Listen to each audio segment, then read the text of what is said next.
తెలుగుదేశం పార్టీలో నారా లోకేష్ గారు తీసుకుంటున్న కొన్ని నిర్ణయాలు గానీ, ఆయన ఆలోచనలు గానీ, పార్టీలో సీనియర్‌లకి షాక్ ఇస్తున్నాయనే చర్చ అయితే నడుస్తోంది. ఎందుకంటే ఇప్పటికే సీనియర్‌లకి ఎప్పటికైనా ఎర్త్ తప్పదు.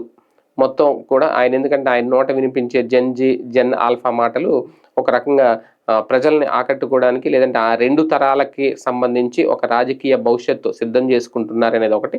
అదే నేపథ్యంలో తెలుగుదేశం పార్టీలో ఉన్న యువ నేతలకి ఎక్కువ ప్రాధాన్యత ఇవ్వాలని, అలాగే యువకులను ఆహ్వానించాలి, కొత్త తరానికి అవకాశం ఇవ్వాలి అనే ఆలోచనలు నారా లోకేష్ గారు చేస్తున్నారని. ఇది కొంతమంది సీనియర్లకైతే కాస్తంత జీర్ణించుకోలేకపోతున్న పరిస్థితి కనిపిస్తుంది అనేది. కారణం ఏంటి అంటే ఇప్పటికే చాలామంది ఎమ్మెల్యేలు అయిన వాళ్ళు నెక్స్ట్ మాకు మా అనుభవం బట్టి, పాలనా అనుభవాన్ని బట్టి మంత్రులుగా పదవులు ఇస్తారని, అలాగే ఇంకా ఎక్కువ పెద్దల సభలకు వెళ్ళాలి, ఎమ్మెల్సీలు అవ్వాలి, లేదంటే రాజ్యసభకు వెళ్ళాలి, ఇలాగా కొన్ని ఆలోచనలు ఉంటాయి. అటువంటి వాళ్ళకి బ్రేక్ వేస్తున్నారు. ఎందుకంటే ఎప్పటి నుంచో చెప్తున్నారు వరుసగా 2 సార్లు ఓటమి చెందిన వాళ్ళకి తర్వాత బీఫామ్ కూడా ఇవ్వం అనేది. ఇప్పుడు నెక్స్ట్ రేపొద్దున్న ఇప్పటికే టీడీపీ వర్కింగ్ ప్రెసిడెంట్‌గా ఆయనకి హోదా కల్పించారు చంద్రబాబు నాయుడు గారు.